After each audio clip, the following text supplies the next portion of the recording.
Hello everyone, this is AndresRestart, and it has been such a long wait for Metroid Prime 4 Beyond.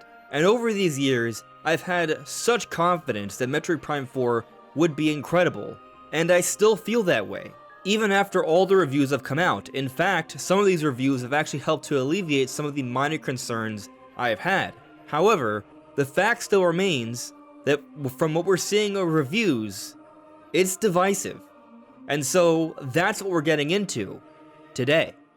Do you find yourself feeling tired, unable to take a good nap during the day from wherever you may be? Then perhaps you are in need of a soft, comfortable sleep mask that blocks out all light. Fortunately, Manta Sleep, the sponsor for today's video, has just that, a quality sleep mask. This sleep mask has super soft, comfy cushions that cover your eyes and block out all light. It's easy to adjust to different sizes, and it feels great to wear. And it's helped me personally fit in just a bit more rest during my days. So if you're looking to improve your sleep and energy, check out the Manta Sleep Mask using the link in the description below with my code SLEEPRESTART. And if you do so between the dates of November 28th to December 2nd, you're going to be able to enjoy some extra Black Friday, Cyber Monday sales. You spend more, you save more. And there'll be a surprise product drop. Now's your chance. So keep in mind that this score is going to be changing as more and more reviews come out, but I was refreshing this, and immediately once the embargo opened up at 10 AM Eastern time, it started at an 81 with 34 critical reviews. Now there are 50, and the Metacritic score is at a 79.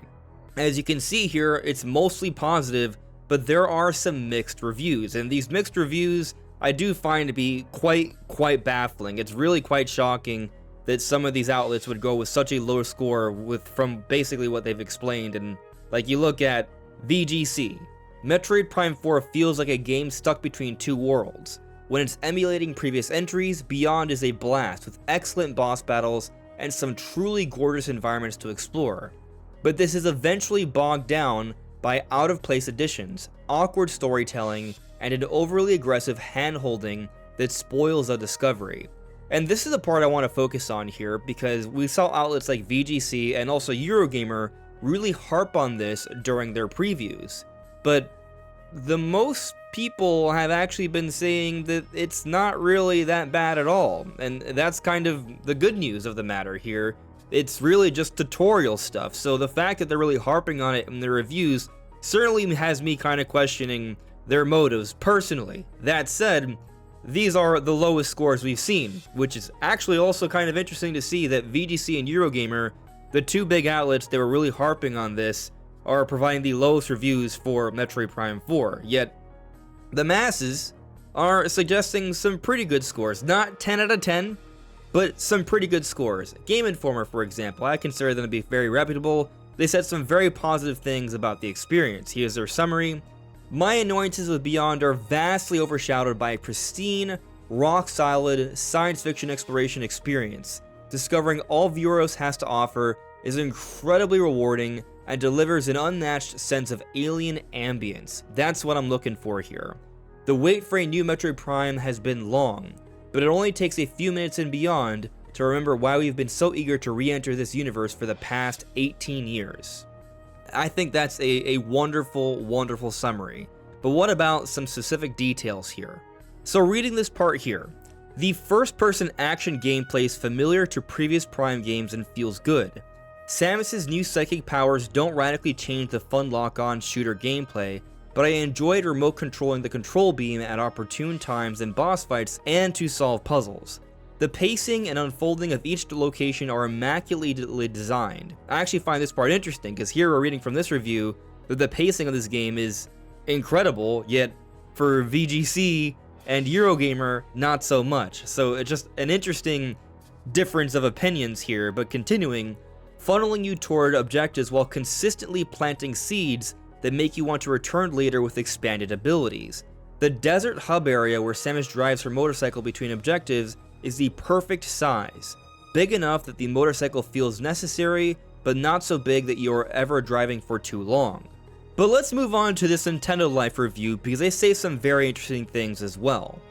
Soul Valley itself is a pretty vast area, and at first it felt completely empty, but looks can be deceiving. Remember how a lot of people are complaining about the desert? Well, here they say, in addition to connecting the major locations necessary to progress the story, Soul Valley also includes a bunch of shrines. Yes, there's that Breath of the Wild influence, as we've talked about in various theory and analysis videos. But continuing, Galactic Federation debris sites, also something we've pointed out, and dozens upon dozens of green crystal clusters that you simply drive through at speed to collect.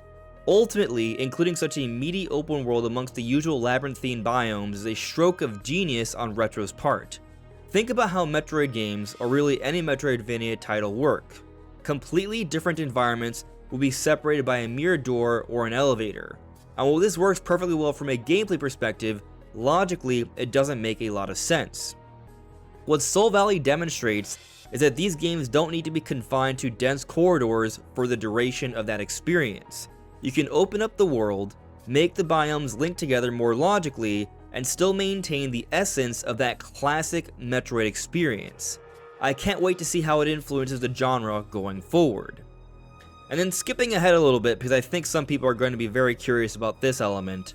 As you make your way across Vuros, you'll also run into a handful of Galactic Federation troopers. Miles McKenzie, Rita Tokabi, Nora Armstrong, Ezra Duke, and View 995.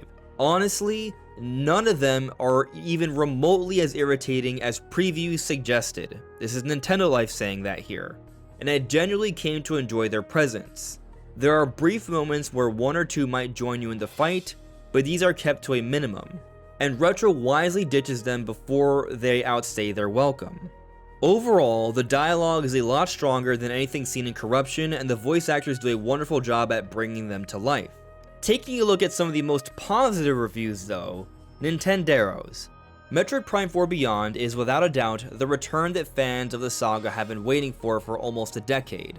Retro Studios has perfectly balanced the classic essence of Metroid Prime with innovations that revitalize the experience, delivering an adventure that, while accessible to new players, maintains the challenge and depth that defines the franchise. The game's unique atmosphere, the richness of its world, and its gameplay, deeply integrated with exploration and combat mechanics, make this installment something truly special. And so I think there's something interesting being said here. This has the Metroid Prime goodness we've come to expect from the initial trilogy, but it also has some other innovations that are meant to help make the series more accessible. Soul Valley, the Galactic Federation troopers, and as we talked about from both the Nintendo Life review and the Game Informer review, while some people might not totally love them, overall they seem to be actually pretty good inclusions and are well balanced. Soul Valley, the massive desert, is not too big and there are plenty of things to do within it, and the Galactic Federation troopers do not outstay their welcome.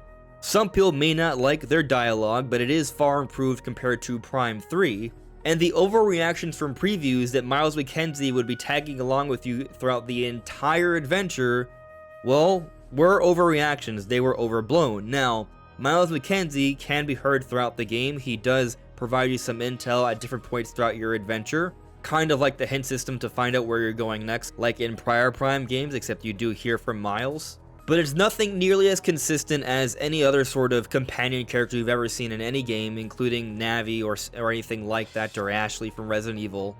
But it does seem this game is fairly accessible, and it has been designed in a way for more people to be able to get into this game and finish it. That said, I haven't heard too many complaints about the game being too easy either, which would be a concern if they are going through all these efforts to make the game more approachable, but I haven't seen those complaints or criticisms throughout all the different reviews I've read, and something very interesting that I have heard pointed out a few times from these different reviews is that the boss fights are some of the most unique and awesome in the series. So that has me very excited to see what this game has to offer. One complaint I've heard a few times though, including the more negative reviews, is the story being kind of weak and them not liking how the game ends. Although in some of these reviews I've seen that they haven't acquired 100% of everything, and I do think that would reveal the full story, but even then I do think that the story should be good without a 100% ending. As someone who deeply analyzes the Metroid series and has a whole bunch of theories and looks into the lore and its history, I'm definitely very curious how I'm going to respond to the overall story. I feel like my opinions on this would definitely differ from others. But the main things that I've looked for in Metroid Prime games are amazing boss fights, awesome labyrinths with really cool puzzles and power-ups, and good fights with beautiful visuals, incredible music, an immersive atmospheric experience, and from most of the reviews, that's what's being suggested here. If you can get past the fact that they included in a fun open desert to vary up the gameplay, and some interesting Galactic Federation troopers at certain points that may annoy some people and others wouldn't be that big of a deal, then this is the Metroid Prime experience so many people have been waiting for. So I'm ultimately still left very excited after looking through all the reviews. Even though it is divisive, I think once it's all said and done, Metroid Prime 4 has an opportunity to become the best-selling Metroid game to date, and hopefully it's successful enough that it leads to a Metroid Prime 5, where Retro Studios can improve upon the formula and make an even better game. But what do you all think? Let me know in the comments below. And don't forget, you can use my code SLEEPRESTART when checking the link in the description below for the Manta Sleep Mask. This is AndresRestart, thank you so much for listening and watching, and I will see you all really soon. Take care. Bye.